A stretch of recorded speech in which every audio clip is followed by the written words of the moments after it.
gave you the news. Printed the info, we gave you the clues. If you are wondering what to do with your stimulus check, why not consider supporting your local business in your community or another local Valley business? You can also support your favorite Valley nonprofit organizations. Choose your passion and help your community. If you do not have a favorite nonprofit organization, please consider making a donation to the Valley Community COVID-19 Response and Recovery Fund, which provides resources to organizations throughout the Valley that serve the Valley region. You can make a difference.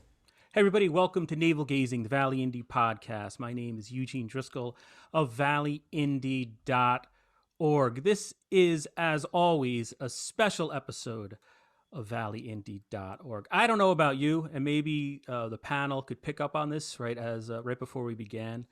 The COVID-19 pandemic is still very much with us. And again, I don't know about you, but the pandemic combined with everything that's happening in the world, combined with, I spend a lot of time on social media. I don't feel so great. I feel sad, depressed, angry, confused, frustrated. But on the other hand, my father would always tell me, a law enforcement guy, there's a saying in his world, move a muscle, change a thought.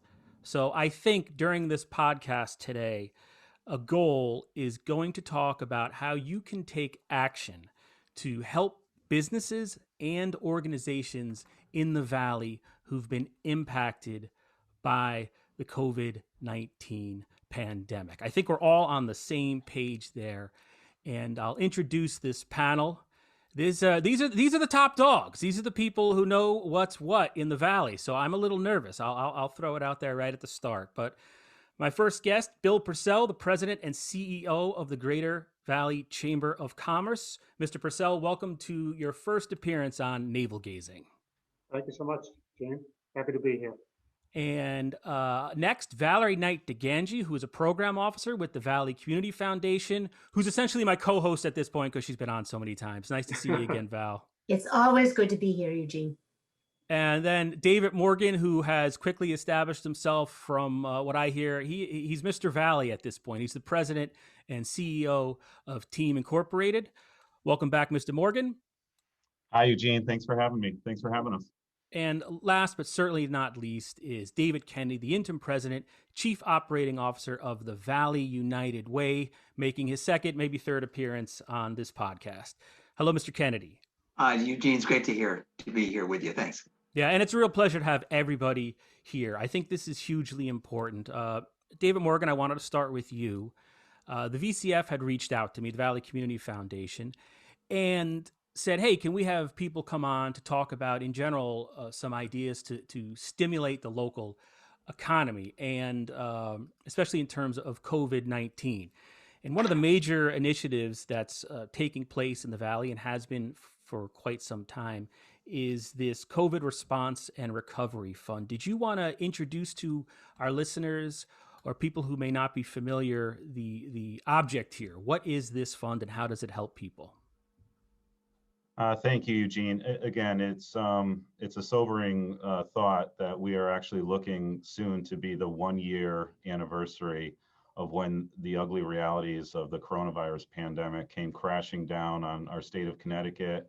And as everybody watching and listening knows, upon our residents and neighbors of the Valley region.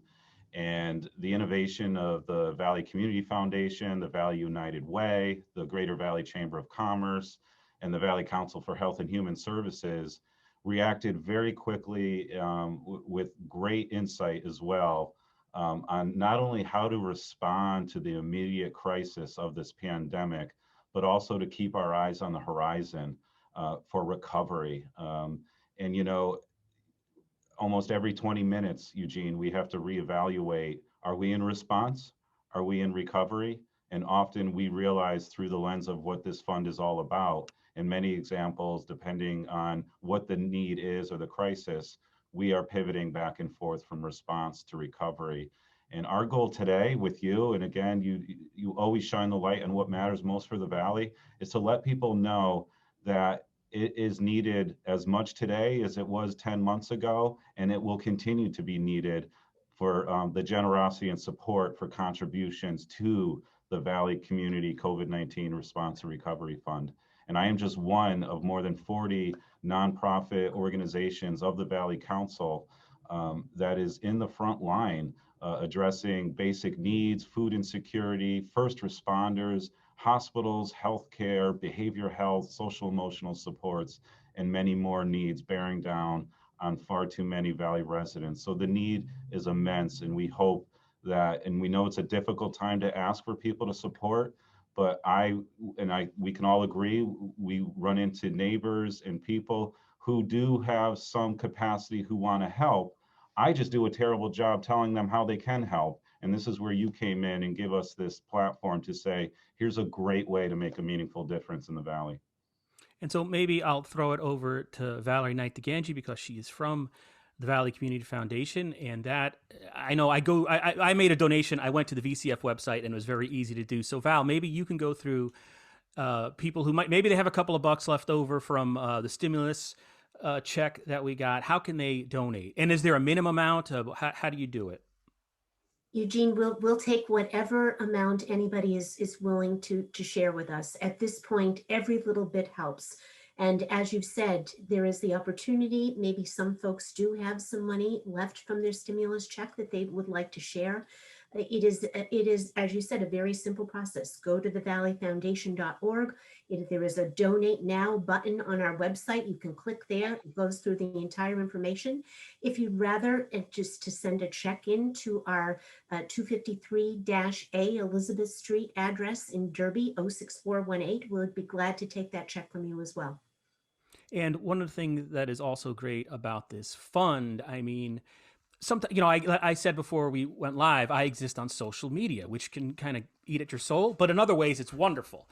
And one of the great things about the internet is that you can easily find a 2020 grant report about the COVID-19 Response and Recovery Fund. $197,000, $950, 51 grants awarded.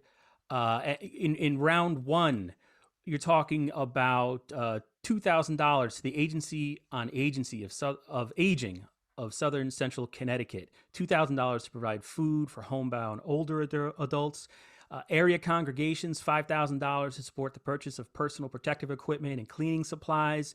They're talking about the Spooner House, a shelter for families who have housing emergencies, BH Care, Christ Episcopal Church, St. Vincent de Paul, the food pantries, all the food pantries. That was in round one. Another $50,000, just about $51,000 was given out on May 1st in round two. About 54% of those grants went for PPE, the things that we're all talking about, especially at the beginning of this. There's been 4 rounds of this thing, and the need is still very much there.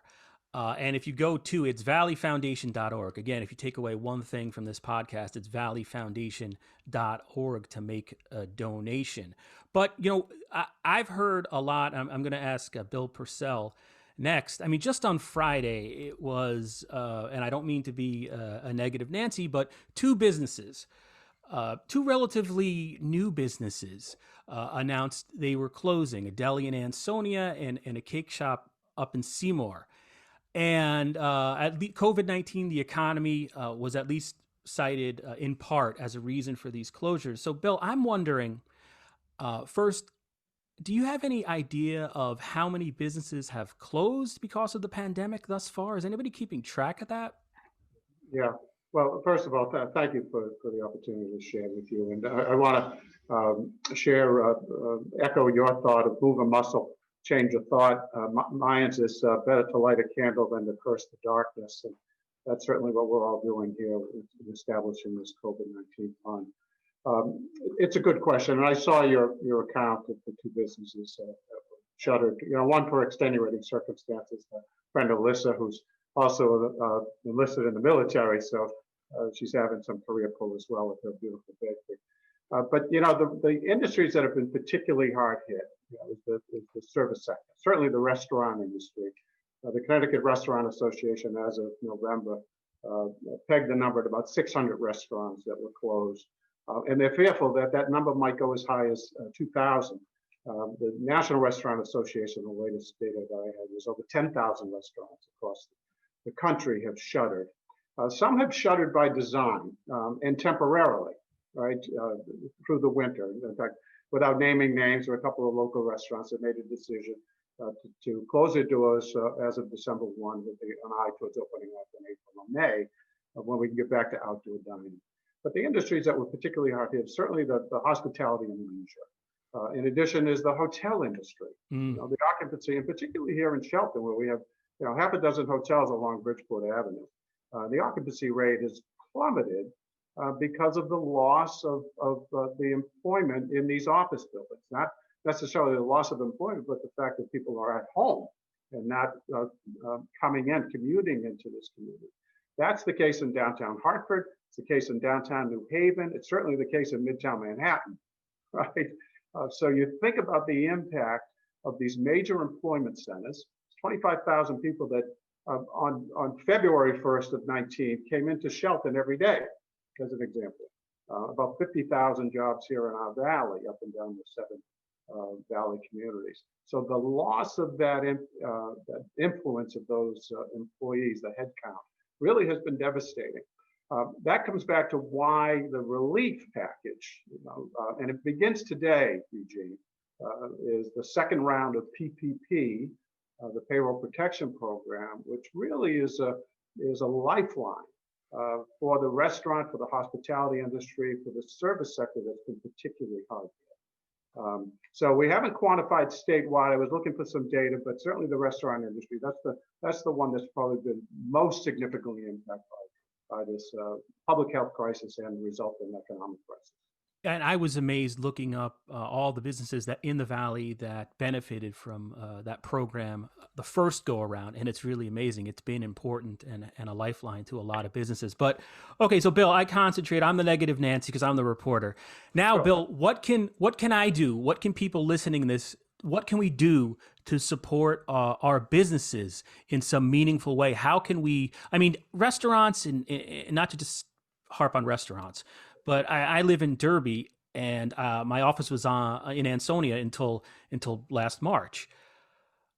These are hugely important to our main streets in those communities because it's our character. We were making a comeback. It was after a few years of the recession, 2008. There was definitely, especially in Ansonia, you could feel it on a Thursday night. So, what can we do to help, Bill?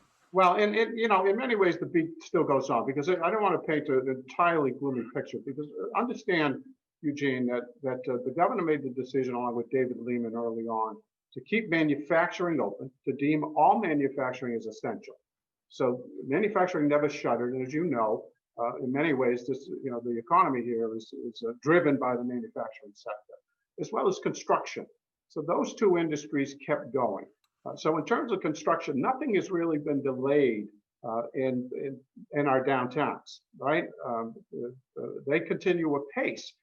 And it's really been a combination of these mixed-use facilities, ground level retail, residential up above. So those projects are happening in downtown Shelton, downtown Ansonia, downtown Derby. Those continue. So the development sector, the manufacturing sector continue to move forward. How can we support those businesses that have been particularly hard hit, the small retailers, the restaurants, the hotels? Well, it's your patronage. Certainly the federal government and the state government have stepped up, and we talked about the PPP. Just for a point of fact, 64,000 Connecticut businesses received some $6.7 billion in the first round of PPP. That was a lifesaver. This next round is expected to be in the order of $3.5 billion and targeted to smaller businesses, right?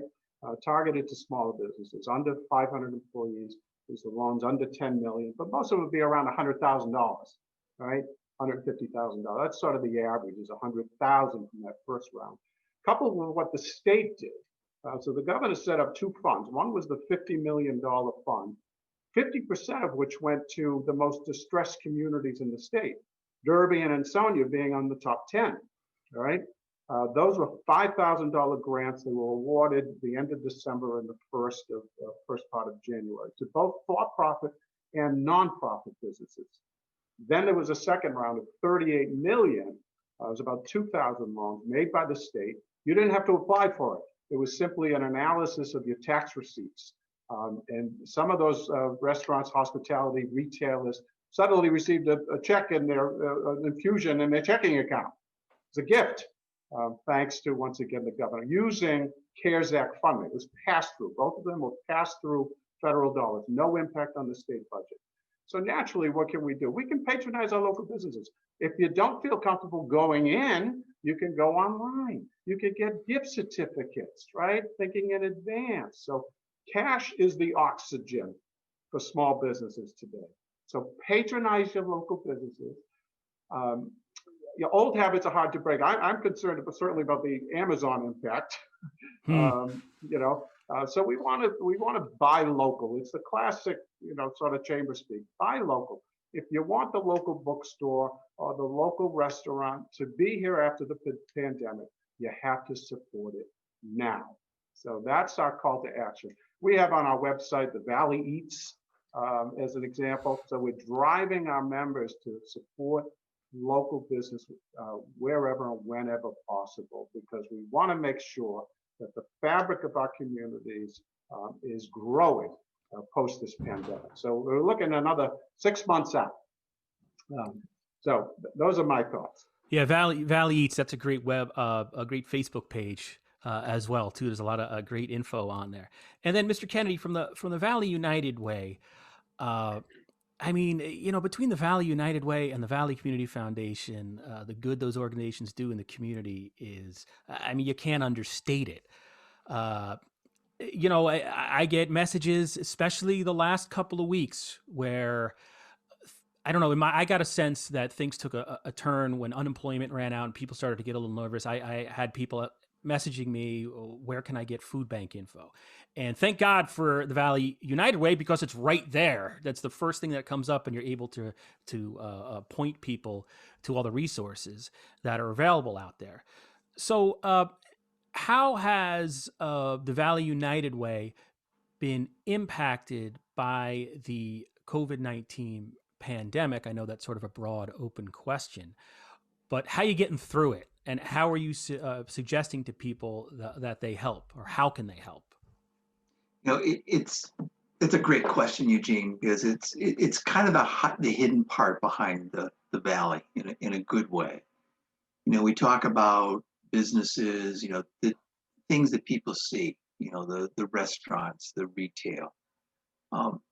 United Way, the Community Foundation, we don't raise money for ourselves. We raise it for that not-for-profit sector. And David Morgan at the top just talked about the 40, let's say, key not-for-profits that are in the Valley and how they're struggling.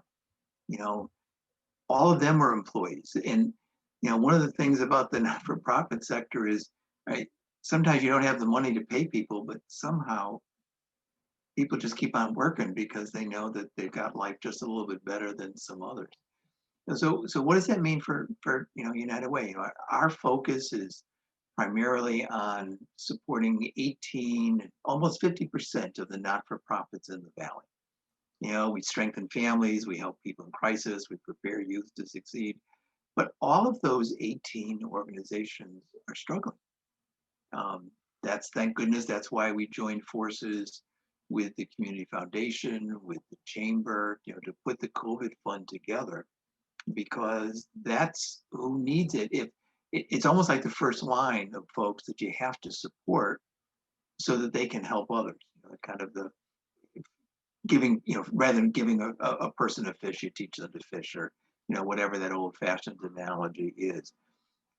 At the same time, United Way's income comes primarily from the business sector. I just pulled up some data. Our annual campaign, which is primarily in the workplace, has a goal of $500,000, not significant amount of money, but so far we're only at 52%. We've only raised $263,000. And where that money goes, it goes to fund those 18 organizations. We don't have that money, those 8 organizations don't get funded.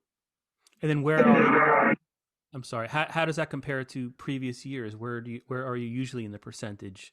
At this At point, this we'd probably be closer to 70%. That would be where we would like to be, Eugene. The other part, which I, hadn't spent that much time on, but we're built on a model where people make a gift, let's say in the fall, they pay it the following year. Our receivables from last year that people are paying now, because any gifts right now we pay next year, though that's significantly down. We had to increase our reserves against that, but people aren't working.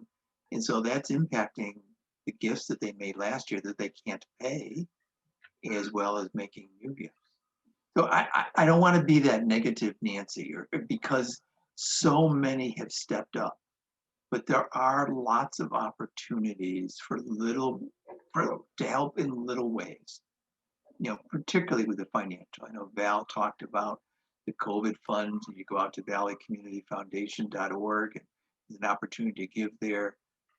You can go to United Way, valleyunitedway.org. There's also an opportunity there to give to, that family of 18 agencies. There are so many different little ways. David Morgan and team, and his ability to have raised gifts during the holidays for folks. So, what does it all that say is that there are struggles that a lot of folks just don't see. And this isn't, as you do on so many different things in the Valley, Eugene, you're shining a light on that. Because it's the one thing I've seen about the Valley in the past year is over and over again, folks come through, they're just so generous, they're kind, they want things to be better for everybody in the Valley. And you're shining a light on that to let us talk about it, so thanks.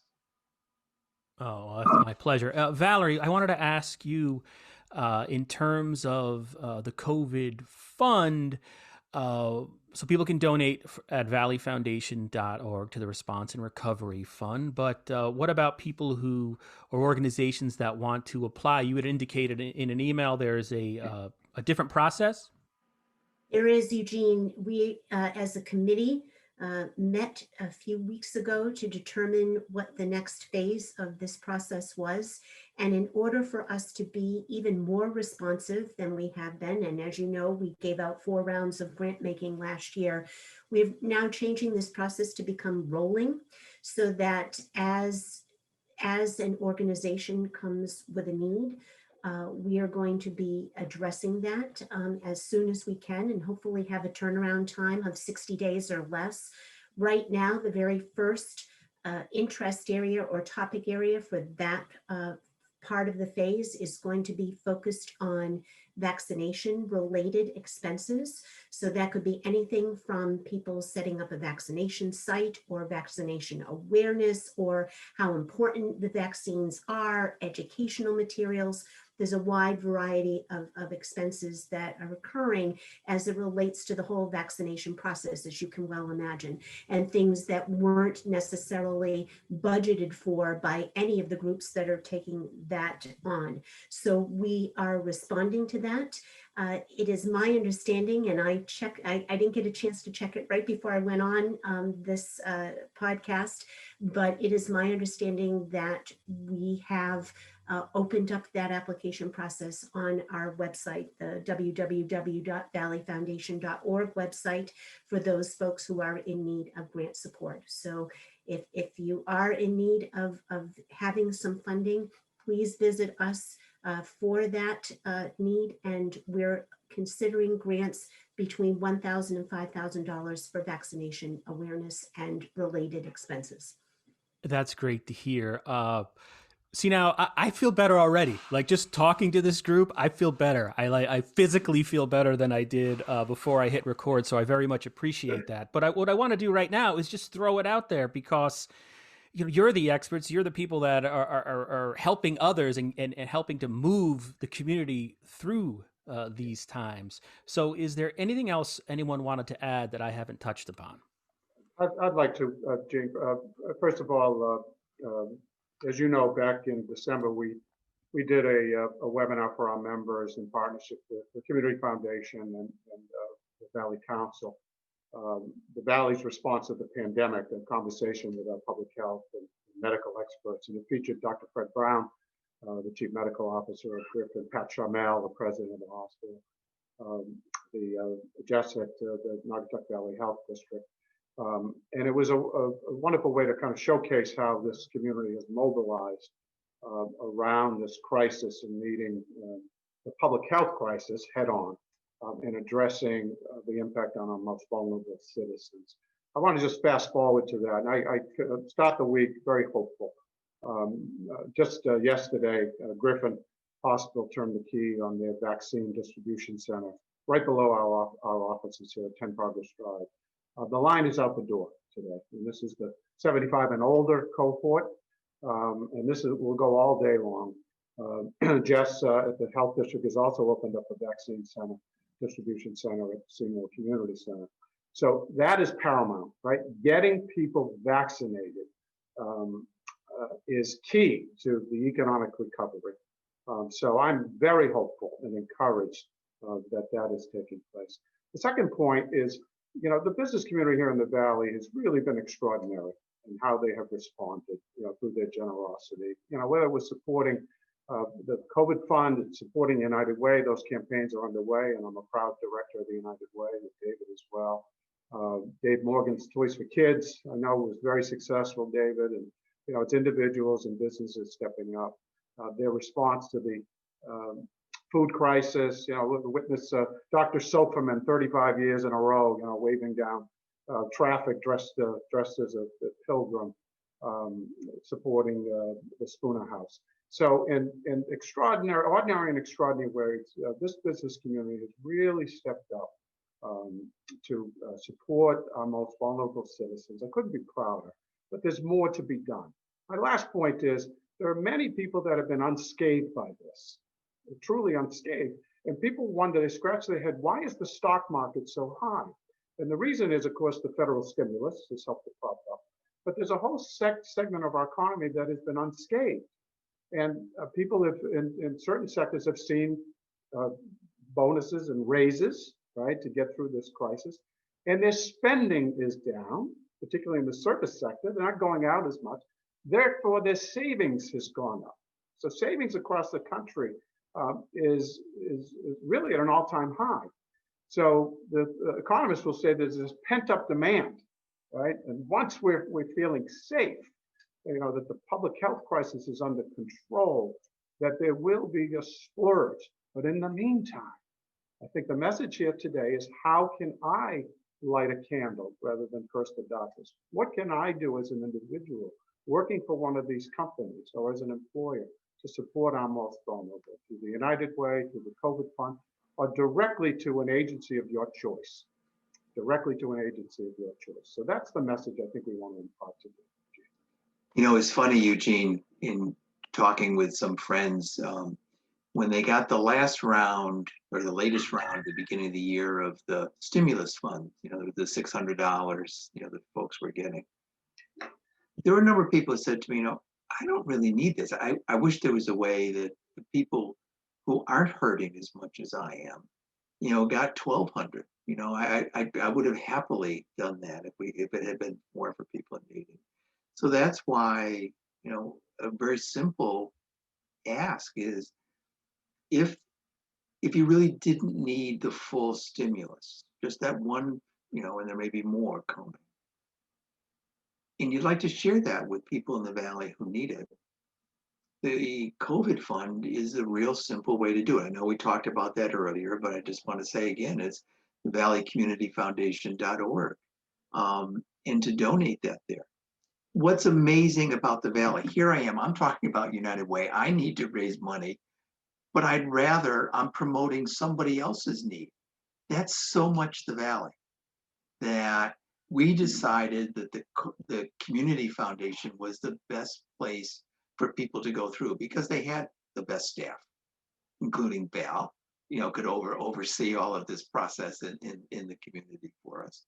But I don't know of any other community that does that. It says, well, there is a need, we all have it, but let's figure out the organization that can help get it the best to people. And in this case, we all kind of fold and say, okay, so let's support the community foundation. So whatever little people may have gotten as surprise, whether it's savings or stimulus, there is a way to valleycommunityfoundation.org to make a donation to the COVID fund. And all those gifts are vetted with very clear applications. It's not automatic like the stimulus checks. Valerie is a very respectful but still good, hard steward of other people's funds. So we'd love that. Yeah, good point. These are vetted applications that go through there, and yeah, it's Valley Foundation. Just one slight. It's valleyfoundation.org is the URL as far as I know. So let's make Valley Foundation. So hey, that's it. Those are all my questions. I want to thank everybody for coming on here. Hopefully, people listen and people donate. And we'll get through this, right? I mean, we're going to get through it because you guys are at the helm. So that makes me feel good. So with that, I want to thank everybody for coming on, and we'll talk to you again probably when the next round happens. Or maybe we'll never have to talk about this again because we'll get through it and everybody will be okay. Thank you, Jane. Thank you. Thank you.